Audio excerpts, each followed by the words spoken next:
চাঁদপুরে মাসব্যাপী বৈশাখী মেলার উদ্বোধন হয়েছে। চাঁদপুর প্রেসক্লাবের আয়োজনে ও চাঁদপুর পৌরসভার পৃষ্ঠপোষকতায় ডাকাতিয়া নদীর পাড়ে মেলার উদ্বোধন করেন সমাজকল্যাণমন্ত্রী ডাক্তার দীপুমনি এমপি। ঈদুল ফিতরের পরদিন শনিবার সন্ধ্যায় ডাকাতিয়া নদীর পাড়ে চাঁদপুর প্রেসক্লাবের পিছনে ফিতা কেটে মেলার আনুষ্ঠানিক উদ্বোধন করলেন সমাজকল্যাণমন্ত্রী ডাক্তার দীপুমনি। উদ্বোধনী অনুষ্ঠানে সভাপতিত্ব করেন চাঁদপুর প্রেসক্লাবের সভাপতি শাহাদাত হোসেন শান্ত। উদ্বোধনী অনুষ্ঠানের আলোচনা সভায় বিশেষ অতিথির বক্তব্য রাখেন অতিরিক্ত জেলা প্রশাসক বশির আহমেদ, জেলা পরিষদের চেয়ারম্যান আলহাজ ওসমান গনি পাটোয়ারি, চাঁদপুর পৌরসভার মেয়র মোহাম্মদ জিল্লুর রহমান জুয়েল, অতিরিক্ত পুলিশ সুপার ইয়াসির আরাফাত, চাঁদপুর প্রেসক্লাবের সাধারণ সম্পাদক মাহবুবুর রহমান সুমন। উদ্বোধনী অনুষ্ঠানে প্রধান অতিথির বক্তব্যে সমাজকল্যাণমন্ত্রী ডাক্তার দীপুমনি এমপি বলেন,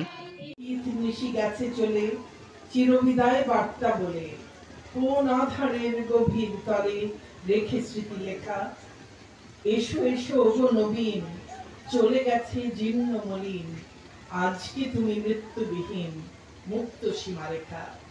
আমি মাসব্যাপী বাঙালি সাংস্কৃতিক উৎসব বৈশাখী মেলা 1431 বঙ্গাব্দের শুভ উদ্বোধন ঘোষণা করছি।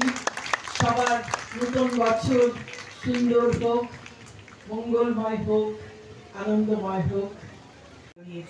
প্রতিনিয়ত আমরা নিচ্ছি, বিশেষ করে এখন এই প্রযুক্তির যুগে প্রতিনিয়ত নতুন নতুন শব্দ আমাদের বাংলা ভাষার ভান্ডারে, শব্দের ভান্ডারে যুক্ত হচ্ছে।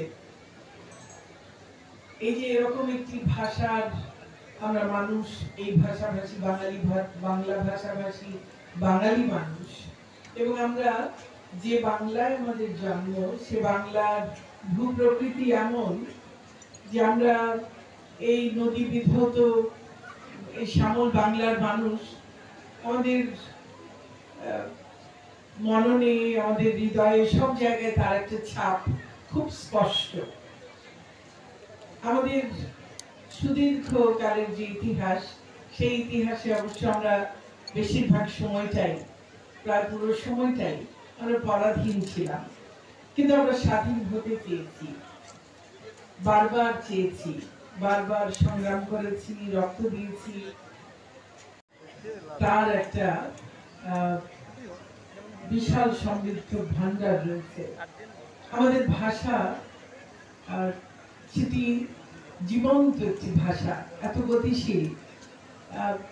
আমরা একটি অসাম্প্রদায়িক এবং জাতির পিতা বঙ্গবন্ধু শেখ মুজিবুর রহমানের ঘোষিত সোনার বাংলা এবং মাননীয় প্রধানমন্ত্রী শেখ হাসিনা ঘোষিত স্মার্ট বাংলাদেশ গড়ে তুলব, সেই প্রত্যাশায় আমি আমার বক্তব্য শেষ করছি। আল্লাহ হাফেজ, জয় বাংলা, বাংলাদেশ চিরজীবী। হয়েছি যারা আমরা শাসিত হয়েছিল, কিন্তু আমরা আমাদের ভাষার যে ঐতিহ্য, আমাদের সাংস্কৃতিক যে ঐতিহ্য, সেটা থেকে আমাদেরকে তারা সরাতে পারেনি। আমরা অত্যাচারিত হয়েছি, নির্যাতিত হয়েছি। তৎকালীন সময়ে যে হাজার বছরের যে ইতিহাস আমরা বলি, সেখানে বিভিন্ন সময় বিভিন্ন নেতৃবৃন্দরা, মানবতাবিদ নাগারা আমাদের এই জাতিটাকে একটা নিজস্ব আবাস বই দেওয়ার জন্য, স্বাধীন একটা সত্তা দেওয়ার জন্য অনেক চেষ্টা করেছেন, অনেক রক্তপাত দেওয়া হয়েছে, কিন্তু আমরা ছোট পরিসরে করতে হয়, এই জায়গা থেকে বেছে নেওয়া যায়।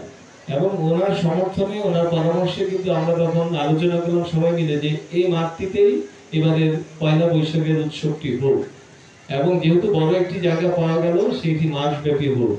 এবং প্রেস ক্লাব এখানে মুখ্য ভূমিকা পালন করেছেন। প্রেস ক্লাবের সাংবাদিক বৃন্দকে আমরা কৃতজ্ঞতা জানাই যে তারা এই কাজটি দায়িত্বটি নিয়েছেন। এটি একটি সাহসী দায়িত্ব যে মাসব্যাপী একটি মেলাকে চালিয়ে নিয়ে যাওয়া।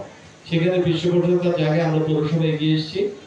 আমরা বিশ্বাস করি যে এটি চাঁদপুরের বিজয়মেলা যেমন উৎসবমুখর পরিবেশ হয়, তারপরে এটি সবচেয়ে আমি মনে করি সফল মেলা হতে যাচ্ছে। আর এখানে ভৌগোলিক অবস্থানটি আমাদের একটা অ্যাডভান্টেজ আছে আমাদের জন্য, যে নদীর পাড়ে কৃষ্টি ঐতিহ্য সংস্কৃতিকে ধারণ করে। এবং সে এই যে অনেকে বলার চেষ্টা করেন, যে অনেকে চেষ্টা করেন, যখন প্রেস ক্লাব এই ডাকাতিয়া নদীর কূলে এই স্থানটি তারা সিলেক্ট করলো, তখন একটি বিষয় আমার মাথায় আসলো যে নদীর সাথে বৈশাখীর যে সামঞ্জস্যতা, তার একটা যে কানেক্টিভিটি, সেই কানেক্টিভিটির বিষয়টা অন্যতম একটি। আমরা নবান্ন উৎসব করি খুব গর্বের সাথে। আমরা বাউনের ভাষা আন্দোলনের জন্য ভাষা উৎসব করি, তেমনি পয়লা বৈশাখও আমাদের জাতীয়তাবাদের একটা অংশ, বাঙালি জাতীয়তাবাদের একটি অংশ। মহান মুক্তিযুদ্ধে বাঙালি জাতি বঙ্গবন্ধুর নির্দেশে যখন ঝাঁপিয়ে পড়েছিল, তখন যে 4টি মূলনীতি স্থির করে নির্দিষ্ট করে জাতির পিতা মানুষকে উদ্বুদ্ধ করেছিল, তার অন্যতম একটি মূলনীতি হলো বাঙালি জাতীয়তাবাদ। বাঙালি জাতীয়তাবাদ গণতন্ত্র আমাদের সাথে থাকবেন, তাদেরকে আমরা ধন্যবাদ জানাই, কৃতজ্ঞতা জানাই। আসসালামু আলাইকুম। আসলে আমরা আমাদের অনেকগুলো উপলক্ষ একসাথে পেয়ে গেছি, তো যার কারণে চাঁদপুরবাসী এবার আনন্দ করার জন্য আর একটু ভালো একটা পরিবেশ হয়েছে। যে এই ডাকাতিয়া নদীর তীরে চাঁদপুর প্রেস ক্লাবের আয়োজনে এবং চাঁদপুর পৌরসভার পৃষ্ঠপোষকতায় অত্যন্ত মনোরম পরিবেশে ব্যাপক